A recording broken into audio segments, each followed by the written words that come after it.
Normal school ত্যাগ করিয়া আমরা বেঙ্গল একাডেমি নামক এক ফিরিঙ্গি স্কুলে ভর্তি হইলাম। ইহাতে আমাদের গৌরব কিছু বাড়িল। মনে হইল আমরা অনেকখানি বড় হইয়াছি, অন্তত স্বাধীনতার প্রথম তলাটাতে উঠিয়াছি। বস্তুত এ বিদ্যালয়ে আমরা যেটুকু অগ্রসর হইয়াছিলাম সে কেবলমাত্র ওই স্বাধীনতার দিকে। সেখানে কি যে পড়িতেছি তাহা কিছুই বুঝিতাম না। পড়াশোনা করিবার কোনো চেষ্টাই করিতাম না, না করিলেও বিশেষ কেহ লক্ষ্য করিত না। এখানকার ছেলেরা ছিল দুর্বৃত্ত, কিন্তু ঘৃণ্য ছিল না। সেইটে অনুভব করিয়া খুব আরাম পাইয়াছিলাম। তাহারা হাতের তেলই উল্টা করিয়া অ্যাস লিখিয়া হ্যালো বলিয়া যেন আদর করিয়া পিঠে চাপড় মারিত। তাহাতে জনসমাজে অবজ্ঞাভাজন উক্ত চতুষ্পদের নামাক্ষরটি পিঠের কাপড়ে অঙ্কিত হইয়া যাইত। হয়তোবা হঠাৎ চলিতে চলিতে মাথার উপরে খানিকটা কলা থেতলাইয়া দিয়া কোথায় অন্তর্হিত হইত ঠিকানা পাওয়া যাইত না। কখনো বা ধাঁ করিয়া মারিয়া অত্যন্ত নিরীহ ভালো মানুষটির মতো অন্যদিকে মুখ ফিরাইয়া থাকিত। দেখিয়া পরম সাধু বলিয়া ভ্রম হইত। এ সকল উৎপীড়ন গায়েই লাগে, মনে ছাপ দেয় না। এ সমস্তই উৎপাত মাত্র, অপমান নহে। তাই আমার মনে হইল এ যেন পাঁকের থেকে উঠিয়া পাথরে পা দিলাম। তাহাতে পা কাটিয়া যায় সেও ভালো, কিন্তু মলিনতা হইতে রক্ষা পাওয়া গেল। এই বিদ্যালয়ে আমার মতো ছেলের একটা মস্ত সুবিধা এই ছিল যে আমরা যে লেখাপড়া করিয়া উন্নতি লাভ করিব সেই অসম্ভব দুরাশা আমাদের সম্বন্ধে কাহারও মনে ছিল না। ছোট স্কুল, আয় অল্প। স্কুলের অধ্যক্ষ আমাদের একটি সদ্গুণে মুগ্ধ ছিলেন। আমরা মাসে মাসে নিয়মিত বেতন চুকাইয়া দিতাম। এই জন্য ল্যাটিন ব্যাকরণ আমাদের পক্ষে দুঃসহ হইয়া ওঠে নাই, এবং পাঠচর্চার গুরুতর ত্রুটিতেও আমাদের পৃষ্ঠদেশ অনাহত ছিল। বোধ করি বিদ্যালয়ের যিনি অধ্যক্ষ ছিলেন তিনি এ সম্বন্ধে শিক্ষকদিগকে নিষেধ করিয়া দিয়াছিলেন। আমাদের প্রতি মমতাই তাহার কারণ নহে। এই স্কুলে উৎপাত কিছুই ছিল না, তবু হাজার হইলেও ইহা স্কুল। ইহার ঘরগুলো নির্মম, ইহার দেয়ালগুলো পাহারাওয়ালার মতো। ইহার মধ্যে বাড়ির ভাব কিছুই নাই। ইহা খোপওয়ালা একটা বড় বাক্স। কোথাও কোনো সজ্জা নাই, ছবি নাই, রং নাই।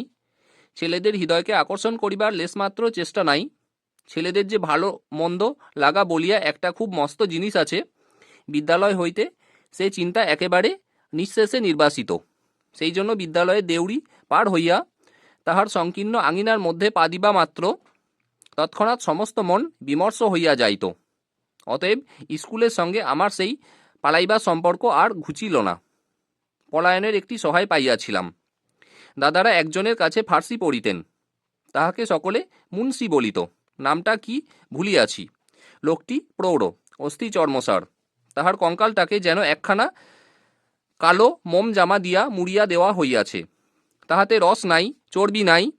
ফার্সি হয়তো তিনি ভালোই জানিতেন, এবং ইংরেজিও তাহার চলনসই রকম জানা ছিল, কিন্তু সেক্ষেত্রে যশলাভ করিবার চেষ্টা তাহার কিছুমাত্র ছিল না। তাহার বিশ্বাস ছিল লাঠি খেলায় তাহার যেমন আশ্চর্য নৈপুণ্য, সঙ্গীত বিদ্যায় সেইরূপ অসামান্য পারদর্শিতা। আমাদের উঠানে রৌদ্রে দাঁড়াইয়া তিনি নানা অদ্ভুত ভঙ্গিতে লাঠি খেলিতেন। নিজের ছায়া ছিল তাহার প্রতিদ্বন্দ্বী। বলা বাহুল্য, তাহার ছায়া কোনোদিন তাহার সঙ্গে জিতিতে পারিত না, এবং হুঙ্কারে তাহার উপরে বাড়ি মারিয়া যখন তিনি জয়গর্বে ঈষৎ হাস্য করিতেন, তখন ম্লান হইয়া তাহার পায়ের কাছে নীরবে পড়িয়া থাকিত। তাহার নাকি বেসুরের গান প্রেতলোকের রাগিনীর মতো শুনাইত। তাহা প্রলাপে বিলাপে মিশ্রিত একটা বিভীষিকা ছিল।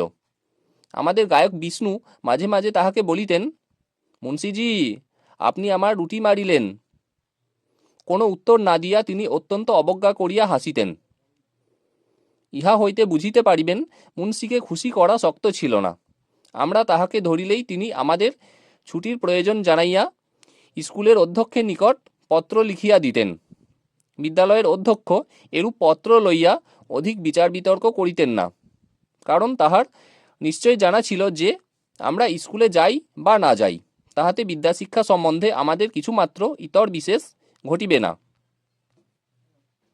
এখন আমার নিজের একটি স্কুল আছে, এবং সেখানে ছাত্রেরা নানা প্রকার অপরাধ করিয়া থাকে, কারণ অপরাধ করা ছাত্রদের এবং ক্ষমা না করা শিক্ষকদের ধর্ম। যদি আমাদের কেহ তাহাদের ব্যবহারে ক্রুদ্ধ ও ভীত হইয়া বিদ্যালয়ের অমঙ্গল আশঙ্কায় অসহিষ্ণু হন ও তাহাদিগকে সদ্যই কঠিন শাস্তি দিবার জন্য ব্যস্ত হইয়া ওঠেন, তখন আমার নিজের ছাত্র অবস্থার সমস্ত পাপ সারি সারি দাঁড়াইয়া আমার মুখের দিকে তাকাইয়া হাসিতে থাকে।